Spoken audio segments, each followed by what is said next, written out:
നമസ്കാരം സുഹൃത്തുക്കളെ. കുട്ടിക്കാലത്ത് കമ്മ്യൂണിസ്റ്റുകാരെ കുറിച്ചും കമ്മ്യൂണിസ്റ്റ് നേതാക്കളെ കുറിച്ചും കേൾക്കുമ്പോൾ ജനിച്ച സമുദായവും സാഹചര്യവും അവരെ പേടിക്കുവാനും അവരിൽ നിന്ന് അകന്നു നിൽക്കുവാനുമാണ് നമ്മെ പരിശീലിപ്പിച്ചത്. എന്നാൽ കുറച്ചു കഴിഞ്ഞപ്പോൾ അവരോട് പേടി കലർന്ന ഒരു ആരാധന, ഒരു ബഹുമാനമൊക്കെ ഉണ്ടായി. കുറച്ചുകൂടി കഴിഞ്ഞപ്പം അവര് ലോക നന്മയ്ക്ക് വേണ്ടി പ്രവർത്തിക്കുന്ന കൂട്ടരാണ് എന്നൊരു തോന്നലുണ്ടായി. ആരെന്തൊക്കെ പറഞ്ഞാലും അവര് കൊള്ളാം എന്നൊക്കെ ഒരു വിചാരം ഉണ്ടായി. ഇങ്ങനെ കുറച്ചു കാലം കഴിഞ്ഞു. പ്രീ ഡിഗ്രിക്ക് പഠിക്കുന്ന കാലത്താണ് സുഹൃത്തിന്റെ കൂടെ കോളേജ് ഡേ ഉദ്ഘാടനത്തിന് വേണ്ടി തായാട്ട് ശങ്കരനെ വിളിക്കാൻ കോഴിക്കോട് പോകുന്നു. DC ഓഫീസിൽ കിടന്നുറങ്ങുന്നു. തലേന്ന് പിറ്റേന്ന് ഗസ്റ്റിനെ കൂട്ടിയിട്ട് പോകേണ്ടതുണ്ട്. അതിനുവേണ്ടി തലേന്ന് കോഴിക്കോട് ജില്ലാ കമ്മിറ്റി CPIM-ന്റെ ജില്ലാ കമ്മിറ്റി ഓഫീസിൽ കിടന്നുറങ്ങുന്നു. അന്ന് കേളുവെട്ടൻ, മത്തായി ചാക്കോ ഒക്കെ അവിടെയുണ്ട്. അങ്ങനെ സഖാബ് ലെനിന്റെ ഛായാചിത്രത്തിന് താഴെയാണ് കിടന്നുറങ്ങുന്നത്. അങ്ങനെ എന്തോ ഉള്ളിലൊരു പരിവർത്തനം ഇങ്ങനെ വന്നു തുടങ്ങി. ബൈബിള് ഇയ്യോബിന്റെ പുസ്തകത്തിൽ പറഞ്ഞതുപോലെ ആ മന്ദസ്വനം എൻ്റെ ചെവിയിൽ കടന്നു. മന്ദസ്വനം ചെവിയിൽ കടന്ന് എൻ്റെ ഉടലാകെ കിടുകിടുത്തു, അസ്ഥികളൊക്കെയും ഇളകിപ്പോയി എന്ന് പറയുന്ന മാതിരി ഒരു ചുവപ്പിന്റെ പ്രത്യയശാസ്ത്രം ഉള്ളിലിങ്ങനെ വന്ന് കയറാൻ തുടങ്ങി. പിന്നെ വായനകളായി. വായനയിലൂടെ മാക്സിം ഗോർക്കിയെ അമ്മ വായിക്കുന്നു, എയ്തൽ ലിലിയൽ വോയ്നിച്ചനെ വായിക്കുന്നു, ആന്റൺ ചെക്കോവിന്റെ കഥകൾ വായിക്കുന്നു, ടോൾസ്റ്റോയിയെ വായിക്കുന്നു. അങ്ങനെ വിക്ടർ ഹ്യൂഗോയുടെ പാവങ്ങൾ വായിച്ചതോടു കൂടിയിട്ട് പാവങ്ങളോടുള്ള ഒരാഭിമുഖ്യം ഇങ്ങനെ മനസ്സിൽ വല്ലാതെ തോന്നി. അങ്ങനെ പിന്നെ പഠിക്കുന്ന കാലത്ത് ഡിഗ്രി പഠനത്തിൽ സജീവ SFI പ്രവർത്തകനായി. എന്ന് പറഞ്ഞു വരുന്നത്, കുട്ടിക്കാലത്ത് കമ്മ്യൂണിസ്റ്റുകാരെ കാണുമ്പോൾ ഞങ്ങളുടെ നാട്ടിൽ അടിയന്തരാവസ്ഥക്ക് ശേഷമുള്ള തെരഞ്ഞെടുപ്പിൽ സഖാവ് K മൂസക്കുട്ടിയാണ് കൊടുവള്ളി നിയോജക മണ്ഡലത്തിൽ മത്സരിക്കുന്നത്. കോഴിക്കോട് പാർലമെന്ററി മണ്ഡലത്തിൽ പിന്നീട് സഖാവ് ഇ കെ എംപിച്ചി ബാബ 2 തവണ മത്സരിക്കുന്നു. ഒരു തവണ വിജയിക്കുന്നു, ഒരു തവണ K മുരളീധരനോട് പരാജയപ്പെടുന്നു. ഞാൻ പറഞ്ഞു വരുന്നത്, ആ കാലത്ത് K മൂസക്കുട്ടിയെ സഖാവ് K മൂസക്കുട്ടി എന്നാണ് വിളിച്ചിരുന്നത്. ഇമ്പിച്ചി ബാബയെ സഖാവ് ഇമ്പിച്ചി ബാബ. അങ്ങനെ മുസ്ലിം സഖാക്കളെ നാട്ടില് സഖാവ് അവറാൻ മാഷുണ്ട്. അവറാൻ മാസ്റ്ററെ സഖാവ് അവറാൻ മാസ്റ്റർ എന്നാണ് വിളിച്ചത്.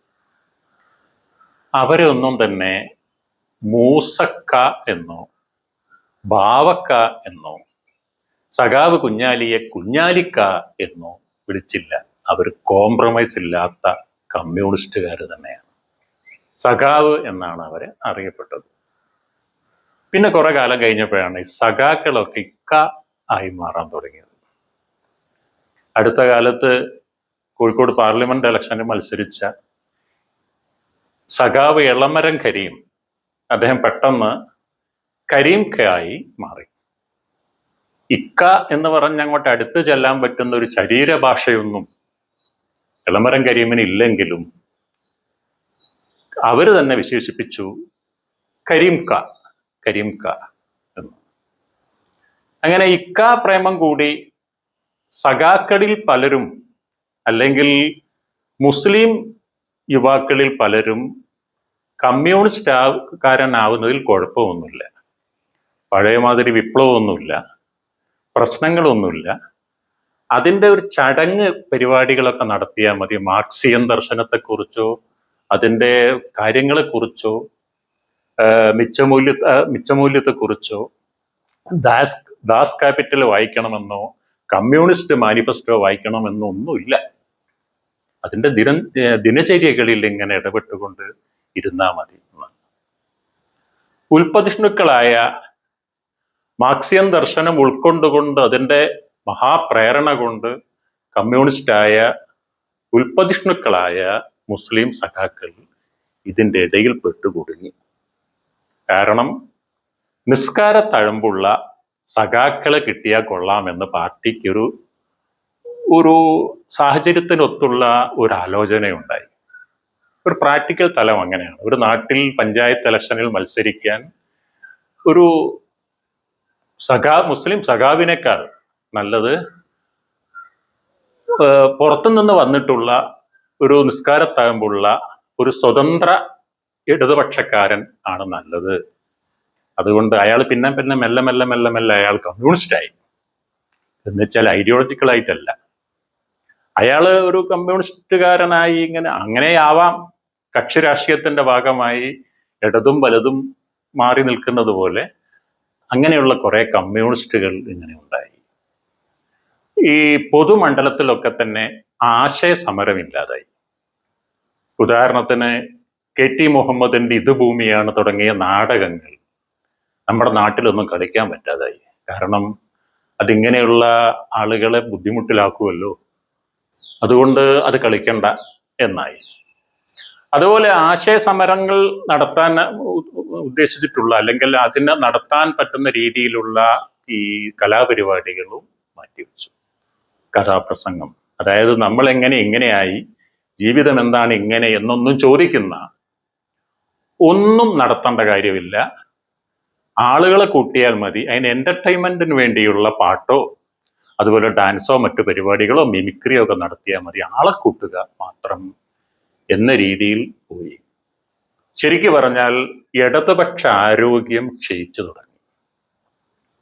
അങ്ങനെ കാലങ്ങൾ കഴിഞ്ഞ് എങ്ങനെയും അധികാരത്തിലെത്തിയാൽ മതി എന്ന് പറയുന്ന ഒരവസ്ഥയിൽ ഇന്ത്യയിൽ മുസ്ലിം അപരവൽക്കരണം വളരെ വൻതോതിൽ ഭീകരമായി നടന്നുകൊണ്ടിരിക്കുന്ന അവസ്ഥയിൽ അപ്പൊ നമുക്കറിയാം, ഈ കേരള സ്റ്റോറി എന്ന് പറയുന്ന സിനിമയെക്കുറിച്ച് നമുക്കറിയാം. അതിൽ എന്താണ് പറഞ്ഞിരിക്കുന്നത്, ഏത് രീതിയിലാണ് കേരളത്തെ ആ സിനിമ ചിത്രീകരിക്കുന്നത്. കുറെ ഭീകരവാദികളുടെ, തീവ്രവാദികളുടെ, പാകിസ്ഥാൻവാദികളുടെ ഒരു നാടാണ് കേരളം. ഇവിടെ ലവ് ജിഹാദ് എന്ന പേരിൽ ഈ പ്രണയ വിവാഹം നടത്തിയിട്ട് സിറിയയിലേക്കും മറ്റും കുട്ടികളെ പറഞ്ഞു വിടുന്ന, ആയിരക്കണക്കിന് പെൺകുട്ടികളെ ഇങ്ങനെ സിറിയയിലോട്ടും മറ്റും പറഞ്ഞു വിടുന്നു എന്നൊക്കെ രീതിയിലുള്ള ഒരു നരേഷൻ ഈ സിനിമയിൽ അവതരിപ്പിക്കുന്നു. ഈ ശശികല ടീച്ചറെ പോലെയുള്ള ആളുകൾ പറയുന്നു, കുഞ്ഞാലിക്കുട്ടി പാസ്പോർട്ടുള്ള ഇന്ത്യൻ പൗരനാണെങ്കിലും കുഞ്ഞാലിക്കുട്ടി മന്ത്രിയാവുന്നത്, മുഖ്യമന്ത്രിയാവുന്നത് ശരിയല്ല എന്നൊക്കെയുള്ള രീതിയിലുള്ള പ്രസ്താവനകൾ ഇറക്കിവിടും. അപ്പൊ ഈ BJP നേതാക്കളും സംഘപരിവാർ നേതാക്കളും ഒക്കെ തന്നെ ഇതിങ്ങനെ പറഞ്ഞുകൊണ്ടിരിക്കുന്നു, നിരന്തരം പറഞ്ഞുകൊണ്ടിരിക്കുന്നു. അപ്പൊ നേരത്തെ ഇങ്ങനെയുള്ള അടയാളങ്ങളൊന്നും നമ്മൾ പെട്ടെന്ന് കാണുകയല്ല. ഇപ്പൊ പ്രേം നസീറിനെ നസീർക്ക എന്ന് വിളിച്ചിരുന്നില്ല, മധുവിനെ മധുവേട്ട എന്ന് വിളിച്ചിരുന്നില്ല. ഇന്ന് മമ്മൂട്ടി മമ്മൂക്ക എന്നും മോഹൻലാലിനെ ലാലേട്ടൻ എന്നൊക്കെ പെട്ടെന്ന് അങ്ങനെ വിളിക്കുന്ന, അല്ലെങ്കിൽ വിളിക്കേണ്ടുന്ന ഒരാളെ പേര് കേട്ടാൽ അയാളുടെ പേര് പറയുക. ഉദാഹരണത്തിന് MN കാരശ്ശേരി എന്ന് കേൾക്കുമ്പോൾ മൊയ്ഹുദ്ദീനെ എന്ന് വിളിക്കുക, സിനിമാ സംവിധായകൻ കമലിനെ കമാലുദ്ദീനെ എന്ന് വിളിക്കുക. ഇങ്ങനെ ആളുകളെ നീ അതാണ് എന്നിങ്ങനെ വിളിച്ചറിയിക്കുന്ന ഒരു കാലത്താണ് നമ്മൾ ജീവിക്കുന്നത്. ഈ കാലത്ത് വളരെ ഭീകരമായ രീതിയിൽ ഇസ്ലാമോഫോബിയ അല്ലെങ്കിൽ മുസ്ലിം അപരവൽക്കരണം വളരെ ഭീകരമായ രീതിയിൽ നടത്തിക്കൊണ്ടിരിക്കുന്ന സമയത്ത് ഇതിനെ മനസ്സിലാക്കാനും ഇതിനെ തിരുത്താനും ഇതിനെ പ്രതിരോധിക്കാനും ഉത്തരവാദിത്തപ്പെട്ട കമ്മ്യൂണിസ്റ്റുകാർ, CPIM-ന്റെ നേതാക്കൾ ഒരു മുറിയിലിരുന്ന്, സംഘപരിവാറുകാരോട് ചേർന്ന് ഒരു മുറിയിലിരുന്ന് തീരുമാനിച്ച് പറയുന്നത് പോലെയുള്ള പ്രസ്താവനകൾ പുറത്തു പറയാൻ തുടങ്ങി. ഈ കഴിഞ്ഞ മന്ത്രിസഭയിലെ സാംസ്കാരിക വകുപ്പ് മന്ത്രിയായ സജി ചെറിയാനും അതിനു മുമ്പ് മന്ത്രിയായിരുന്ന കമ്മ്യൂണിസ്റ്റ് സീനിയർ നേതാവ് സഖാവ് ബാലനും, ഇങ്ങനെയുള്ള ആളുകളൊക്കെ തന്നെ പറയാൻ തുടങ്ങി, നാളെ UDF അധികാരത്തിൽ വന്നാൽ മുസ്ലിം ലീഗ് ആയിരിക്കും ആഭ്യന്തരം കൈകാര്യം ചെയ്യുക, അവരെ പേടിക്കേണ്ടതുണ്ട്, അങ്ങനെ ജമായത്തെ ഇസ്ലാമിയുടെ കയ്യിലായിരിക്കും കേരള ഭരണം എത്തിപ്പെടുക, അതുകൊണ്ട് സൂക്ഷിക്കണം സൂക്ഷിക്കണം എന്നിങ്ങനെ പറഞ്ഞ് ഭീതി പരത്തിക്കൊണ്ടിരിക്കുകയാണ്. ആര്? കമ്മ്യൂണിസ്റ്റ് പാർട്ടിയും സംഘപരിവാറിൻ്റെ ആളുകളും. ഇതെങ്ങനെ സംഭവിച്ചു എന്ന് എനിക്ക് അറിഞ്ഞുകൂടാ. നേരത്തെ നിസ്കാരത്തഴമ്പുള്ള ആളുകളെ സഖാക്കളാക്കി മാറ്റിയ, അല്ലെങ്കിൽ അവർക്ക് വേണ്ടി തങ്ങളുടെ ആശയ സമരങ്ങളൊക്കെ ഒഴിവാക്കിയിട്ട് പാട്ടും മാപ്പിളപ്പാട്ടും മറ്റുമായി അവരെ പ്രലോഭിപ്പിച്ചുകൊണ്ടിരുന്ന കേരളത്തിലെ കമ്മ്യൂണിസ്റ്റ് പാർട്ടി ഇപ്പോൾ പറയുന്നു മുസ്ലിം ലീഗ് ഭീകരമാണ്, അത് ജമായത്തെ ഇസ്ലാമിയാണ് അതിൻ്റെ പിറകിൽ, ജമായത്തെ ഇസ്ലാമിയെ ശ്രദ്ധിക്കണം, ജമായത്തെ ഇസ്ലാമി ആയിരിക്കും UDF ഭരണത്തിൽ ഉണ്ടാവുക എന്ന് വെള്ളാപ്പള്ളിയോടൊപ്പം, ശശികല ടീച്ചറോടൊപ്പം, ഗോപാലകൃഷ്ണനോടൊപ്പം, കെ സുരേന്ദ്രനോടൊപ്പം കമ്മ്യൂണിസ്റ്റ് സഖാക്കളായ ബാലനും ചെറിയാനും മറ്റും പറഞ്ഞുകൊണ്ടിരിക്കുന്നു എന്നാണ്. ഇത് വല്ലാത്തൊരു ദുരവസ്ഥയാണ്, ഇത് പരിശോധിക്കേണ്ടതാണ് എന്ന് പറഞ്ഞുകൊണ്ട് ഞാൻ അവസാനിപ്പിക്കുന്നു. നന്ദി.